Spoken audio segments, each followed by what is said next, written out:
எப்படி செய்யற சொல்லுங்க. யாழ்லா நீ தானே யாழ்லா என்னை படைத்தாய். மாஷா அல்லாஹ். யாழ்லா நீ தானே யாழ்லா என் இறைவன். மாஷா அல்லாஹ். என் துவாவை நீ தானே யாழ்லா நிறைவேற்றப்ப. மாஷா அல்லாஹ் மாஷா அல்லாஹ். இந்த மாதிரி கேட்பேன். Super super. அப்போ அல்லாஹ் புகழ்ந்து அல்லாட்ட நம்ம முழுசா மனசா கேட்கணும். ஏமா சரி அல்லாஹ் தருவானான்னு தெரியலையே, சரி கேட்டு பார்ப்போம் அப்படின்னு உள்ளத்தால நினைக்கவே கூடாது.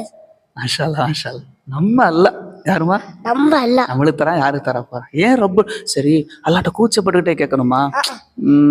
இப்போ ஒருத்தவங்க இப்போ நீ இருக்கிற ஃபவாஸ், நான் வந்து உன்ட்ட ஒரு 5 ரூபா கேட்கன்னு நினைக்கிறேன், யோசிப்பேன்ல. ஆனா அதே இந்த மாதிரி கேட்கவே கூடாது.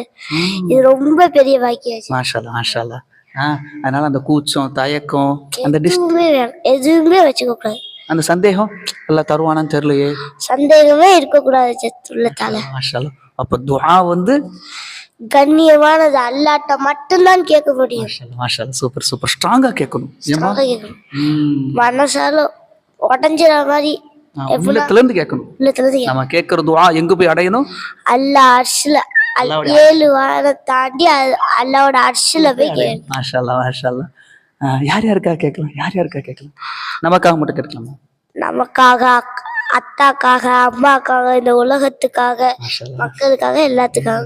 குறிப்பா யாரெல்லாம் எங்கெல்லாம் கஷ்டப்படுறாங்க இல்லையா, எவ்வளோ மக்கள் சாப்பாடு இல்லாம கஷ்டப்படுறாங்க, எவ்வளோ மக்கள் வந்து காசு பணம் இல்லாம சிரமப்படுறாங்க, கண்டிப்பா கேட்கணுமா இல்லையா? அது நம்ம கடமையா இல்லையா? நமக்கு தெரிஞ்சவங்களுக்கு மட்டும் தான் கேட்கணுமா? இல்ல சார், உலகத்துல யாரெல்லாம் எங்கெல்லாம் கஷ்டப்படுறாங்களோ அவங்க எல்லாருக்குமே நம்ம துஆ கேட்கணும். சூப்பர் தங்கம். அல்ஹம்துலில்லாஹ். நல்லா என்ன செய்வோம்? ரொம்ப சந்தோஷப்படுவான். ஓ மாஷா அல்லாஹ். ரொம்ப என்னமா ரொம்ப ரொம்ப சந்தோஷப்படுவான். அல்ஹம்துலில்லாஹ் அல்ஹம்துலில்லாஹ். என் அடியான் அழைச்சிட்டான் இங்க பாரு அப்படின்னு உள்ளத்தால நல்லா சந்தோஷப்படுத்தி எங்களோட கஷ்டத்தை எல்லாத்தையும் போக்குவான். சூப்பர் சூப்பர்மா. மாஷா அல்லாஹ். ஏன்பா இப்போ நான் என்ன கேட்குறேன், ஒரு துவா கேட்டோம், ஒரு 2 நாள் அது கிடைக்கல, உடனே மனசு இதாயிரலாமா?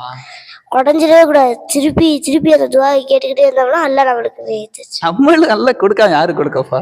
ஏமா அதனால வந்து அல்லாஹ்வுக்கு தெரியும்ல எனக்கு எப்ப எதை கொடுக்கணும் தெரியுமா இல்லையா? உண்மைதானே.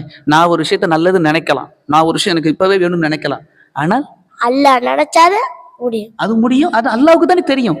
இது இவனுக்கு சரியா இல்லையா, இது இப்ப கொடுக்கலாமா எப்ப கொடுக்கலாம் அப்படிங்கறது யாரு முடிவு பண்ணணும்? அல்லாஹ் தான் முடியும். சூப்பர் மாஷா அல்லாஹ்.